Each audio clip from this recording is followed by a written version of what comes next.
నమస్తే అండి. ఈరోజు మేము కూరగాయలు తీసుకోవడం జరిగింది. ఈరోజు మా ఊర్లో సంత జరుగుతుందనమాట. పాప కోసం పప్పు శనగలు, టమాటోలు, గంగవాయిలాకు, 2 రకాల గంగవాయిలాకులు, దోసకాయలు, చుక్కకూర, బెండకాయలు, మేము ఇక్కడ గంజిగడ్డలు అంటాము, నిమ్మకాయలు, క్యారెట్, బీట్రూట్, పాలకూర, క్యాలీఫ్లవర్, కాకరకాయలు,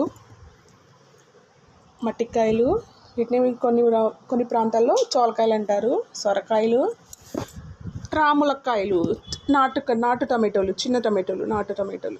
ఇంతే ఈరోజు మేము తెచ్చుకున్నాం అనమాట కూరగాయలు. వీటికి మొత్తమైన ఖర్చు ఎంతనో మీరు ఒకసారి కామెంట్ బాక్స్లో తెలియజేయగలుగుతారా? మాకు ఎంత అయిందో మొత్తం. నేను ఎంత అయిందో సరైన సమాధానాన్ని కోసం వేచి చూస్తుంటాను.